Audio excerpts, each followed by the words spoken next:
चिराग पासवान हाँ, चाहने वाले वहां हैं कि नहीं? बिल्कुल। तो पासवान समाज के नाम पर पासवान वोट लेकर के कई बड़े नेता हुए। रामविलास पासवान जी भी बड़े नेता हुए, आज इस दुनिया में नहीं। अभी चिराग पासवान भी पासवान के नाम की ही रोटी खा रहे हैं।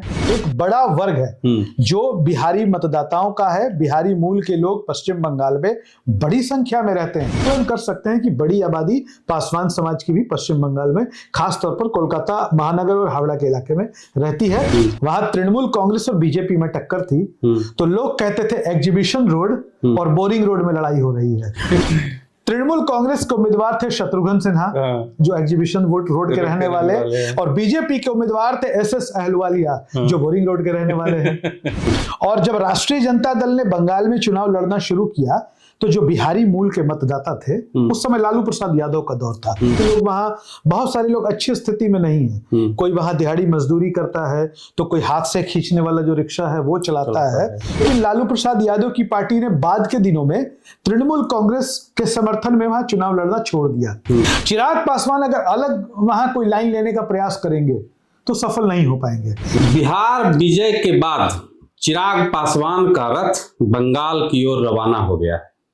यह हम ऐसे नहीं कह रहे हैं, चिराग पासवान की पार्टी की तरफ से भी ये इशारा किया गया है। जिस तरीके से पिछले लोकसभा चुनाव में चिराग पासवान की पार्टी का स्ट्राइक रेट जो है 100 रहा, इस बार विधानसभा में भी जो है उनका स्ट्राइक रेट बहुत अच्छा रहा।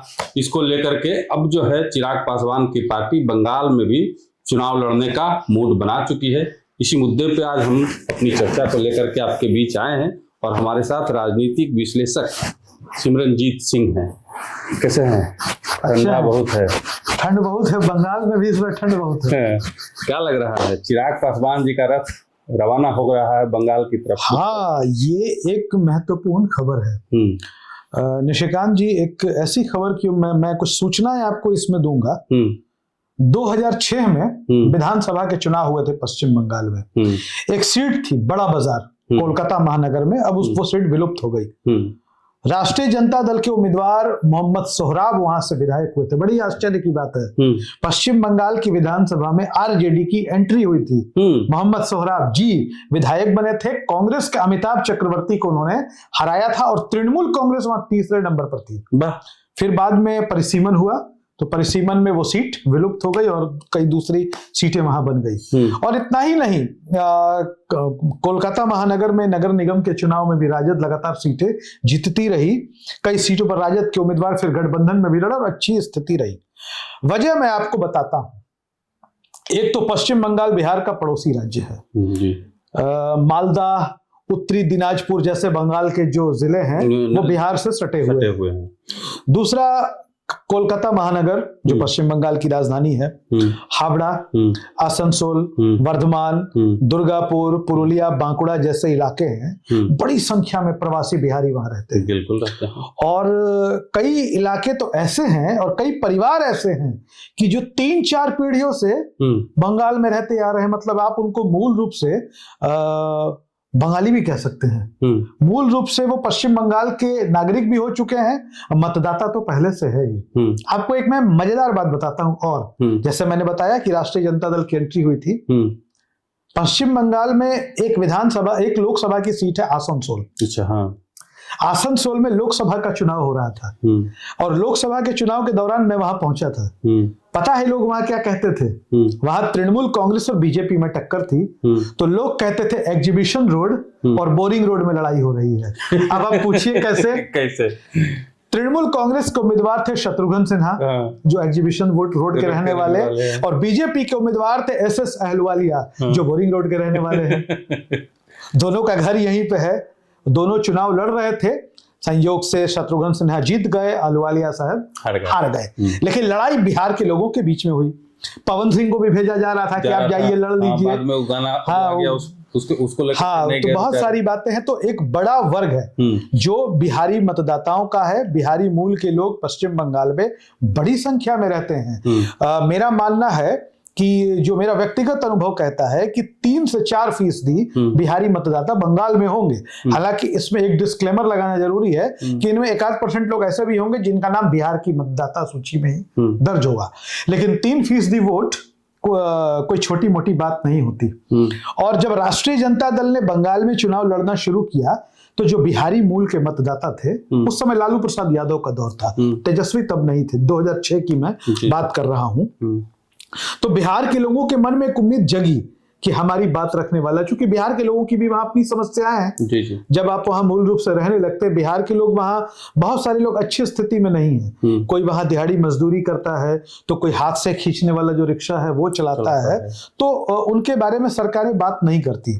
और बात ना सिर्फ किसी एक राज्य की बात है, दरअसल सच्चाई यह है कि मीडिया के का शोर और ग्लैमर जो है उसके बीच में गरीबों की आवाज दब जाती है। लेकिन लालू प्रसाद यादव की पार्टी ने बाद के दिनों में तृणमूल कांग्रेस के समर्थन में वहां चुनाव लड़ना छोड़ दिया और इसका उनको कोई फायदा नहीं हुआ, न ही तृणमूल कांग्रेस को फायदा हुआ, फायदा बीजेपी को हो गया।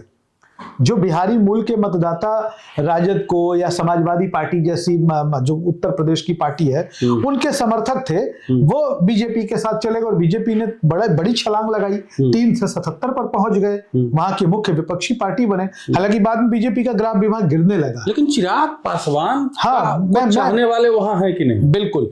मैं आपको बताऊं कि आप तो जानते ही हैं मेरा कोलकाता से कितना रिश्ता प्रगाढ़ है। बिल्कुल। आना जाना लगा रहता है। तो मैं आना जाना लगा रहता है, नहीं आना जाना लगा रहेगा। हाँ, तो ससुराल ही है हमारा वहां पर। बिल्कुल। तो जब मैं वहां पर लोगों से मिलता जुलता हूं तो मैंने कई दफे, एक वहां बड़ी अमानवीय प्रथा है, हाथ से खींचने वाले रिक्शा वाले लोग जो है। तो अब चूंकि हम लोग पत्रकारिता से और विश्लेषण की दुनिया से जुड़े हुए लोग हैं, तो जहां जाते हैं वहां बात करना शुरू कर देते हैं। जब हम उन रिक्शा खींचने वालों से, पहले मन में टीस आती थी, भाई एक इंसान को खींच रहा है। मुझे लगा था कि ये बंगाली लोग होंगे, बंगाल में भी गरीबी है। लेकिन मैंने मैक्सिमम लोगों से बात किया तो वो रिक्शा खींचने वाले लोग बिहारी हैं, और बिहार में भी मगध के इलाके से हैं, गया नवादा इस टाइप के इलाके से, और उनमें मैक्सिमम पासवान समाज के लोग हैं। ये अच्छी बात नहीं है। मतलब मैं इसको क्या कहूं, इसको अच्छा कहूं, बुरा कहूं, हम तो दुर्भाग्यपूर्ण ही कह सकते हैं। और पासवान समाज के नाम पर पासवान वोट लेकर के कई बड़े नेता हुए, रामविलास पासवान जी भी बड़े नेता हुए, आज इस दुनिया में नहीं। अभी चिराग पासवान भी पासवान के नाम की ही रोटी खा रहे हैं, वही कैडर, वही वोटर है उनका। तो ऐसे में एक बड़ी आबादी है। हालांकि मैं बताऊं कि जब हम वहां पर ओला उबेर जैसी टैक्सी ऐप का इस्तेमाल करते हैं तो कई बार, बहुत बार हमें पासवान समाज के लोग, चूंकि नाम में टाइटल लगा होता है, राइडर कैप्टन मिल जाते हैं, ड्राइवर्स मिल जाते हैं। तो ऐसे में आकलन कर सकते हैं कि बड़ी आबादी पासवान समाज की भी पश्चिम बंगाल में, खासतौर पर कोलकाता महानगर और हावड़ा के इलाके में रहती है।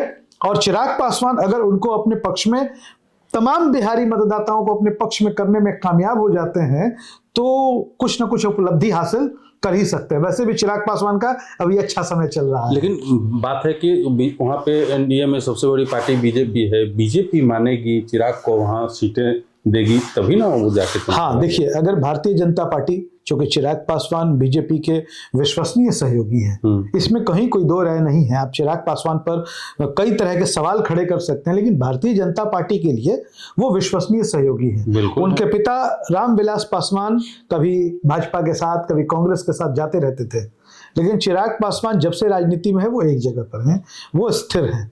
और वो जब 2020 के चुनाव में उन्होंने अकेले लड़ने का भी फैसला लिया तो उन्होंने भारतीय जनता पार्टी के उम्मीदवारों के खिलाफ अपने उम्मीदवार नहीं उतारे। तो इसमें कहीं कोई दो राय नहीं है कि बंगाल में बीजेपी मुख्य विपक्षी है, तृणमूल कांग्रेस और बीजेपी के खिलाफ ही टक्कर है।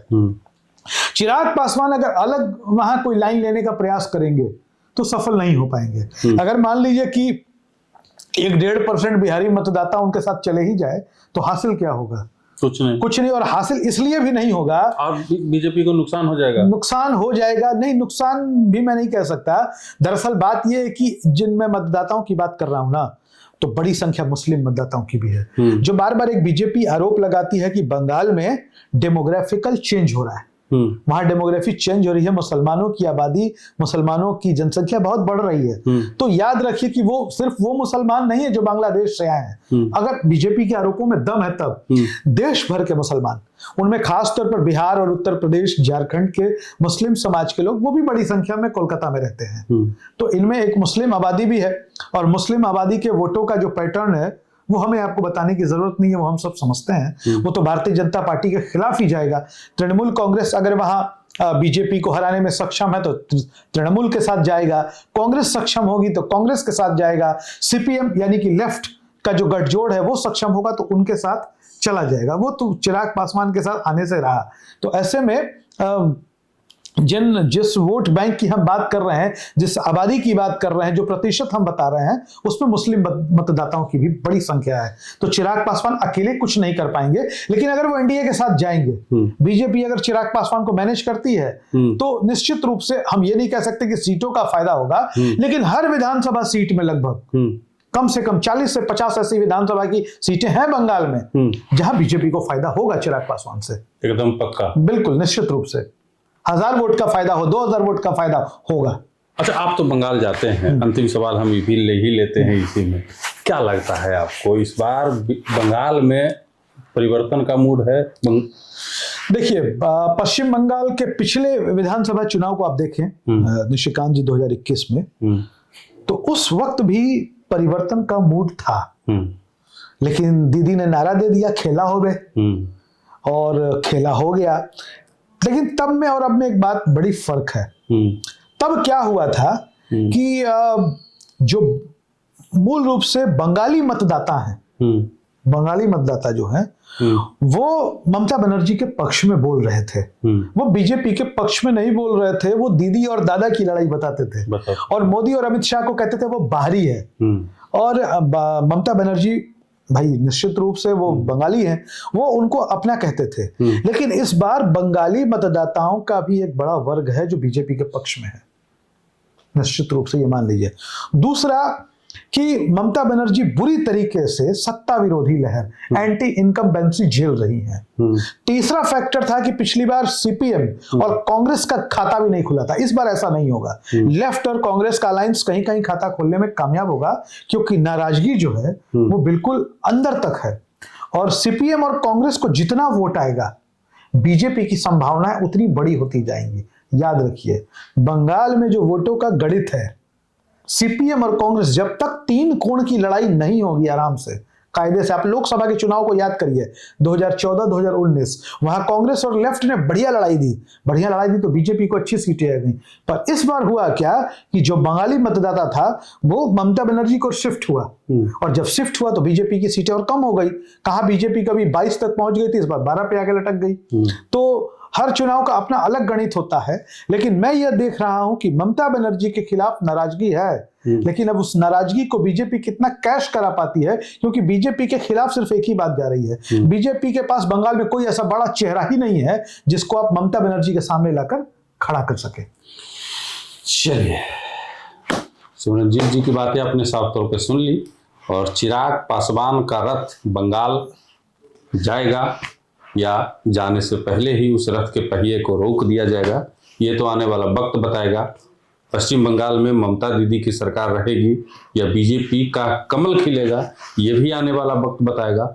लेकिन हम आपको लगातार इस मुद्दे से जुड़े तमाम जो घटनाक्रम है वो आप तक पहुंचाने का प्रयास करते रहेंगे, और हो सके अगर आप लोग का साथ इसी तरीके से मिला तो मगही न्यूज की टीम बंगाल में भी जाके अपने मगधी भाइयों के साथ मिलके और वहाँ की ज़मीनी हकीकत भी दिखाने का प्रयास करें।